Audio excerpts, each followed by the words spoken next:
All right, what up, YouTube? Today, I'm gonna get in with the Word of God real quick, and I'm gonna be back in Proverbs again. I'm surprised. I don't think I've ever been in one chapter this much, especially consecutively. How I've been with Proverbs, but as a matter of fact, like over the past year, I've with a lot of my lessons I've been dropping off. A few of them I was doing was about it was about connecting the Old Testament with the New Testament. And basically what I found out was, most of the parables that Jesus said in the New Testament, you can find them in the Old Testament. Many of them was in Proverbs. Like the one was about being hasty, and the pigs running off the cliff. The other one was about the poor man selling everything that he has. And then, Proverbs talking about there is he that have great riches that but have nothing. I mean, sell of all he have, but have great riches and all that. And, it was another one talking about I think I dropped off like six of them. I ain't finna go through all of them. But I think another one was what was the other one? Oh yeah, about Saul and David. Him heaping coals of fire on his head. And how Jesus was talking about being nice to your enemies and all that. And so I'm gonna be continuing on along in that path a little bit today, because as I was reading in Proverbs again, I seen something, and I saw again, this is another parable that Jesus said that you can find again, not only in the Old Testament but in Proverbs itself. So I'm gonna go to Matthew real quick.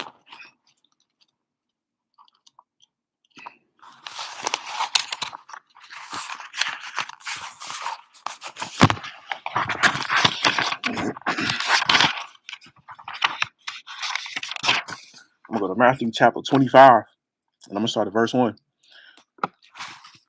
And it says, "Then shall the kingdom of heaven be likened unto 10 virgins, which took their lamps and went forth to meet the bridegroom. And 5 of them were wise, and 5 were foolish. They that were foolish took their lamps and took no oil with them. But the wise took oil in their vessels with their lamps. While the bridegroom tarried, they all slumbered and slept. And at midnight there was a cry made, Behold, the bridegroom cometh. Go ye out to meet him. Then all those virgins arose and trimmed their lamps. And the foolish said unto the wise, Give us of your oil, for our lamps are gone out. But the wise answered, saying, Not so, lest there be not enough for us and you. But go you rather to them that sell and buy for yourselves. And while they went to buy, the bridegroom came, and they that were ready within, they were ready went in with him to the marriage, and the door was shut. Afterward came also the other virgins, saying, Lord, Lord, open to us. But he answered and said, Verily I say unto you, I know you not. Watch therefore, for ye know neither the day nor the hour when the Son of Man cometh. All right, and so that's all the parables Jesus was talking about with the 5 foolish virgins and the 5 wise virgins. And like I said, that reminded me of something as I was reading Proverbs. Or Proverbs reminded me of it as I was reading it. And I'm gonna go to Proverbs 31. And Proverbs 31 is basically talking about the traits of a good woman. Pretty much, how you can, what a virtuous woman do, the things that she does that makes her virtuous. And I'm gonna get right to it. I'm just go to 31:18. The 18th verse says, She perceiveth that her merchandise is good, her candle goeth not out by night. And so again, like I said, we looking and seeing the parables that Jesus said and connecting them in the Old Testament, whether it be in Proverbs or Second Kings, Second Samuel, whatever, all those chapters. We seeing the wisdom that was in Jesus as he spoke these parables. And again, I'm gonna read that again. She perceived that her merchandise is good, her candle goeth not out by night. And again, this is talking about the traits of a virtuous woman. And so, of course, if she's considered virtuous of good, then also she would probably be considered wise as well. And we seeing that she is wise if she perceived that her merchandise is good and her candle went out not by night. In this case, it's for her not to be left out in the dark. And in that case, in the parable Jesus was talking about, he was relating it to the kingdom of heaven, still, being out in the dark. Because the kingdom of heaven is of light. So if you ain't in that light, you out in darkness. And you don't want to be in darkness. You want to be in the kingdom of heaven. And so this is, talking about pretty much the wise woman and her candle not going out. And like I said, it just made me think about the parable that Jesus said, talking about the five foolish and the five wise virgins. Some people might say like, what's the big deal? Like, why would you get on here to say that, or whatever, blah, blah, and all that, you know, especially, back in those days, light was considered, a big thing because, a lot of these cities and stuff, we got street lights everywhere and all that. So I think we kind of take light for granted. But, for anybody who thinking, it ain't such a big deal, let me, so yeah, all these phones nowadays come with a flashlight on the back. And it's not just because we don't want to be left out in the dark, which is the case, but it's because sometimes we need that light. So talking about not being left out in the dark, a lot of y'all might not think that this is a big deal, but like I said, light is all around us. We need this computer I'm using. I think they use light in the back to light the screen up. So everything you know uses light in some way, shape, or form. Not everything, but in order at least to see everything, you need the light. And so I ain't finna harp on that too much, but I'm kind of glad I did come across that though, because when I get on here and talk about us being Israelites and stuff, people think we crazy and just talking crazy and all that. But I'm gonna go to this verse in Proverbs since we in Proverbs, talking about the wisdom of the wise once again. Matter of fact, I'm gonna just get back into this knowledge, wisdom, and understanding real quick again. But I'm gonna go to Proverbs 14 real quick, since a lot of people think of what we as Israelites talking about in this Bible, they think we don't know what we're talking about. I'm gonna go to Proverbs 14 real quick, and I'm gonna go to verse 6. And it says, "A scorner seeketh wisdom and findeth it not, but knowledge is easy unto him that understandeth." So if we don't know what we talking about in this Bible, or specifically me, talking about we Israelites and all that, why is God showing me all this knowledge? Why is He letting this knowledge come easy into me if I don't understand what I'm saying? I understand it in this Bible. You see what I mean? And so I'm just getting into, like I said, I'm finna just break down this this knowledge, wisdom, understanding just a little bit more real quick, because I seen some more in it too that I can just complete that message, make it a full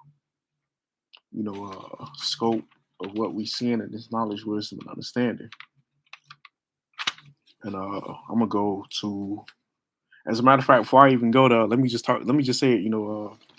In the last video, I think we established that knowledge, or at least the beginning of knowledge and wisdom, was the fear of the Lord. And some people might say, how is the beginning of knowledge and the beginning of wisdom the fear of the Lord? You got to pick one. Where it's the same way. Like if somebody might say that, your mouth is for talking, somebody else might say that your mouth might be for breathing, somebody else might say that your mouth is for eating. Are they wrong? No, they all right, but your mouth has more than one use. So the fear of the Lord has more than one outcome or byproduct as well. So yes, the fear of the Lord is beginning of wisdom, and it is the beginning of knowledge. I'm about to prove that. Like I said, I was looking in this and I seen some more, with this knowledge and this understanding of the Bible that God has given me. And I'm gonna actually stay in. As a matter of fact, let me go to Proverbs 15 real quick, and I'm gonna go to that last verse, 33. The fear of the Lord is the instruction of wisdom. So now we seeing that the fear of the Lord is something else. The fear of the Lord is the beginning of wisdom. The fear of the Lord is the beginning of knowledge. But we also see that the fear of the Lord is the instruction of wisdom. All right, so let's see what the instruction of wisdom is then. Since the beginning of the Lord is the beginning, since the fear of the Lord is the beginning of knowledge and in the beginning of wisdom. Let's see what the instruction of wisdom is. I'm gonna go to Proverbs 4 real quick, and I'm gonna go to the 13th verse, and it says, "Take fast hold of instruction." And it's talking about wisdom. "Let her not go, keep her, for she is thy life." So the beginning of the Lord, the beginning of wisdom and the beginning of knowledge is the fear of the Lord, but the fear of the Lord is also the instruction of wisdom. We know that the instruction of wisdom is your life. And so why is the fear of the Lord your life? Well, think about it. Think about what happened if you don't fear the Lord. You might get, as a matter of fact, let me just go here real quick since I'm thinking about it. I'm going to go to Deuteronomy real quick. I'm going to go to Deuteronomy, 4th chapter. The fear of the Lord is your life, because if you don't fear the Lord can end your life. All right, and it's just that simple. And I'm gonna, like I said, I'm gonna go here real quick because Moses said something to me. This make perfect sense as I was reading it too. He said, "Take ye," in the 15th verse, Deuteronomy 4. "Take ye therefore good heed unto yourselves, for ye saw no manner of similitude on the day that the Lord spake unto you in Horeb out of the midst of the fire." And he's telling them, when God came to them out of the midst of the fire, they didn't see nothing. They just heard a voice. They didn't see God. They just heard his voice. And he said in verse 16, "Lest ye corrupt yourselves and make you a graven image, the similitude of any figure, the likeness of male or female, the likeness of any beast that is on the earth, the likeness of any winged fowl that flieth in the air, the likeness of anything that creeps on the ground, the likeness of any fish that is in the waters beneath the earth. Unless thou lift up thine eyes into heaven, and when thou seest the sun and the heaven, my bad, and the moon and the stars, even all the hosts of heaven, shouldest be driven to worship them and serve them, which the Lord thy God have divided into all nations under the whole heaven." Right. So again, the fear of the Lord is your life, because if you don't fear the Lord, you can lose your life. And that's exactly what Moses is telling them here. He's telling them, remember God, basically, because you didn't see him. You just heard his voice. And so what can happen is you're gonna end up forgetting God because you didn't see him, and you ain't gonna fear him like you should, because you thinking, "Oh, I didn't actually see him. I just heard his voice," and it's not gonna resonate with you like it would if you would have saw him. And so basically, he telling them, remember and fear God so that you don't go away from God, and lose your way, and basically get out of the presence of God. And so the fear the fear of the Lord is the beginning of wisdom. It's the beginning of knowledge, and it is the instruction of wisdom. And the instruction of wisdom is your life. So the fear of the Lord is your life. And as a matter of fact, let me just again, I'm gonna just go into some more verses to prove that. I'm gonna go back in Proverbs 14 real quick, and I'm gonna go to. Let's see where I'm trying to go. I'm gonna go to Proverbs 14:27. And it says, "The fear of the Lord is a fount of life, to depart from the snares of death." So again, we just came to the conclusion that the fear of the Lord is not only the beginning of wisdom or the beginning of knowledge, but the instruction of wisdom. The instruction of wisdom is your life. So the fear of the Lord is your life. And we read that in Proverbs 14:27. The fear of the Lord is a fountain of life. So yes, the fear of the Lord is your life. And as a matter of fact, going back to what Jesus said in the New Testament, Jesus said, he said, "Fear him that can destroy both your body and your soul in hell." Don't fear him that can't do that.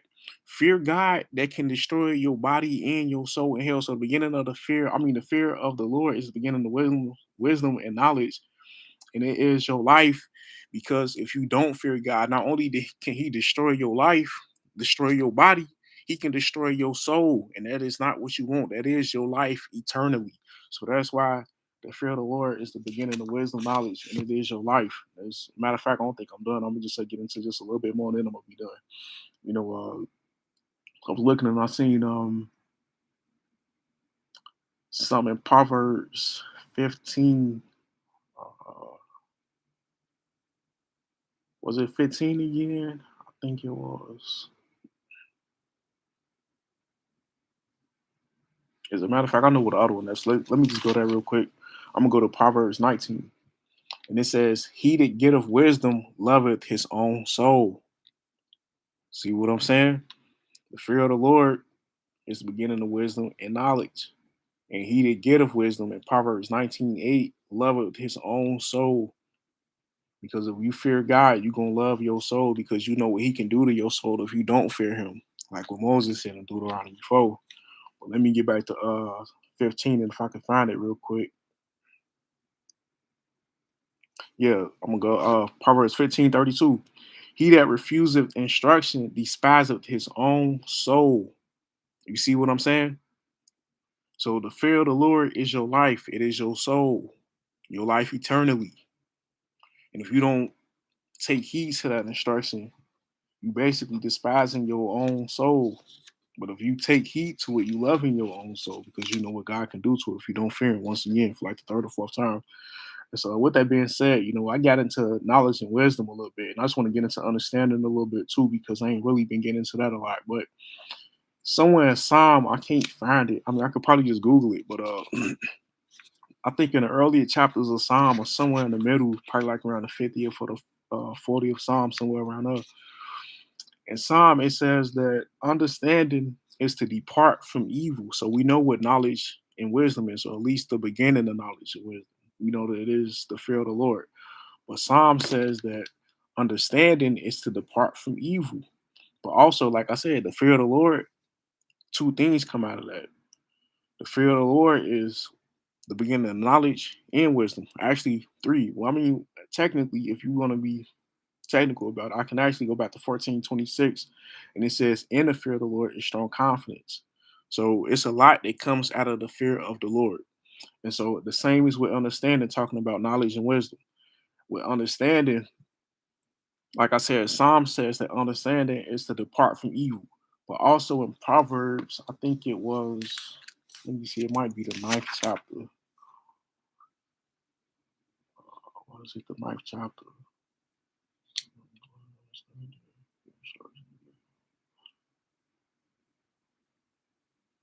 Whatever. I think it was ninth chapter, but I can't find it. But I ain't finna look. I'm just saying what it say. Y'all can look it up. But also in Proverbs, it tells us what understanding is as well. It says that understanding is the knowledge of the holy. So understanding, like the fear of the Lord, has more than one outcome as well. Understanding is the knowledge of the holy, and it's also to depart from evil. All right, and we know that also here in Proverbs it says we don't depart from evil, you don't love your soul. Again, just putting it all together, it makes sense. And so, I ain't gotta be on here too long. I think y'all get the point. But I'm gonna just go to that real quick. I'm gonna go back to Proverbs 14:26, talking about in the fear of the Lord is strong confidence, because we know again, for like the 10th time, the fear of the Lord is beginning of knowledge and wisdom. But right here, it didn't say that the fear of the Lord is strong confidence. It said in the fear of the Lord is strong confidence. And so, what do we know the fear of the Lord is? Again, we know there's life and the beginning of the wisdom and knowledge. And so, in the fear of the Lord is strong confidence. And so, is that the case? Well, in the fear of the Lord, which will be the beginning of wisdom and knowledge, we know that God, by his wisdom, laid the foundations of the earth. I think it says that right here in Proverbs. We know that God, by his knowledge, he know our hearts. Guys, the Bible says that God knows our hearts better than us. He knew us before he even formed us in the womb, like it says in Jeremiah. And so, in the fear of the Lord is strong confidence. Could we say that's the case? Of course, it's in the Bible. But for those who don't believe it, if the fear of the Lord is beginning of knowledge and wisdom, you got to think about what knowledge is. If we're talking about in the fear of the Lord being strong confidence, if the fear of the Lord is beginning of knowledge, just think about what knowledge is. If you're taking a test and you know the answers to the test, you're gonna have strong confidence to answer that question. But if you don't, you're gonna have to end up guessing. You might know it, you might not know it, and you ain't gonna have strong confidence. So we know that the fear of the Lord is beginning of knowledge and wisdom. And of course, you're gonna have strong confidence in your knowledge and in your wisdom if you have that fear in the Lord, not of your own wisdom, but of that fear of the Lord, which is according to His wisdom. So I just want to get on that real quick because it was something that I seen. I think I had something else. Matter of fact, I think I just hit it, but yeah, I ain't got to be on here too long with this. Like I said, I'm gonna just start going in circles, saying what I'm saying. I think I already said what I needed to say. So until next time, I just hit y'all with this lesson. I'm gonna come back with another one of this knowledge and wisdom and understanding from God. So with that being said, I'm out.